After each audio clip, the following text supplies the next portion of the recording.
Hello everyone, আসসালামু আলাইকুম। Welcome back to my old blog. কী অবস্থা সবার? আশা করছি আপনারা সবাই ভালো আছেন। আলহামদুলিল্লাহ, আমরাও মোটামুটি ভালো আছি। তো আজকের ভিডিওটা ওল্ড ব্লগ বললাম কারণ এটা প্রায় 2-2.5 বছর আগের একটা ভিডিও।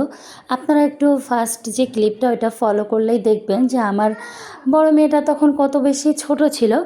তো আমার অন্য একটা চ্যানেল যেখানে প্রায় 5,000-এর কাছাকাছি সাবস্ক্রাইবার রয়েছে, কিন্তু আমি যেহেতু অ্যাক্সেসটা নিতে পারি না, তাই আমি আর কি করব, ওইটার থেকে এই আমার তো পুরাতন স্মৃতি এই ভিডিওগুলো, তাই না? তো নিয়ে একটু আপলোড করি।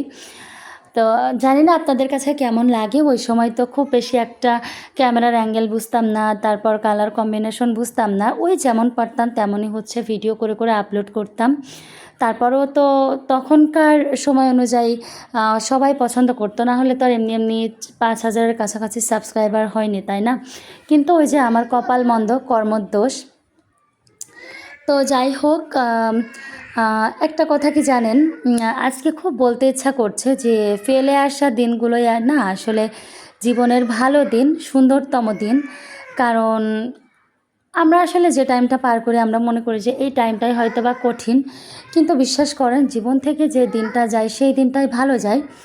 এই বাসাটাতে আসলে আমার লাইফটা এত ভালো কাটতো, কি আর বলবো। তারপরে ওই দিক দিয়ে যখন হীরাপুরা যে বাসাতে থাকতো বলেছি, তো সিলেটের আমার ওই বাসাটাতে অনেক বেশি আনন্দে দিন কাটতো। আমার সব থেকে আমি যতগুলো বাসায় থেকেছি সব থেকে এই 2টা বাসা ছিল বড়, এবং এই 2টা বাসার ছাদ অনেক বড়। মানে আমরা তো রীতিমতো খেলাধুলা করতাম ছাদের উপরে।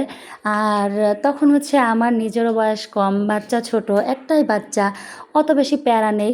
ঘরে তো অত বেশি ফার্নিচার নেই, অল্প কয়েকটা ফার্নিচার, অত বেশি সময়ও দিতে হয় না। তো দেখা যায় যে সন্ধ্যার পরে ঘরের কাজ, সারাদিন কাজকর্ম সব শেষ করে কি করতাম, আমরা লুডো নিয়ে বসে যেতাম, অনেক বেশি মজা করতাম। কিন্তু কিছু কিছু কারণে মনে হতো যে না, এই টাইমগুলো অনেক বেশি কঠিন, ভালো লাগে না, প্যারা মনে হতো। কিন্তু বিশ্বাস করেন, একটা জিনিস বুঝলাম যে দিন যত সামনে মানে এগোচ্ছে, ততই না জীবনের সমীকরণগুলো অনেক বেশি কঠিন হয়ে যাচ্ছে।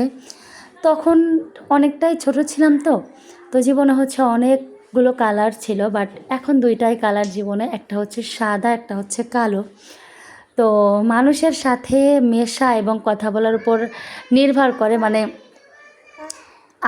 আমি সাদা অথবা কালো, এটা কিন্তু আমি কাউকে বলে বোঝাতে পারবো না, আর কেউ এটা বুঝতেও চাইবে না।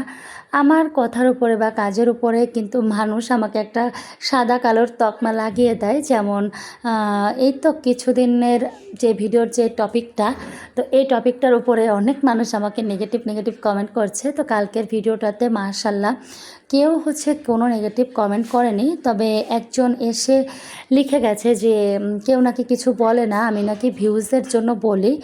তো তাকে উদ্দেশ্য করে বলছি যে তার যেহেতু আমার এখানে এসে একটা ফালতু কমেন্ট করার মতো সুযোগ হয়েছে বা সময় হয়েছে, তার নিশ্চয়ই এই টাইমটা হবে।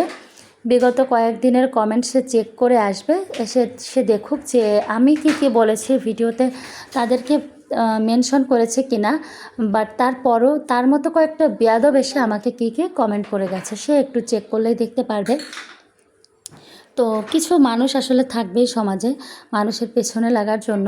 তো আমি চেষ্টা করছি যে সব নেগেটিভিটিকে ঝেড়ে ফেলে পজিটিভ সব কিছু নিয়ে সামনে এগিয়ে যেতে। তো সবাই আমার জন্য দোয়া করবেন, পারলে সবাই আমাকে একটু সাপোর্ট করবেন।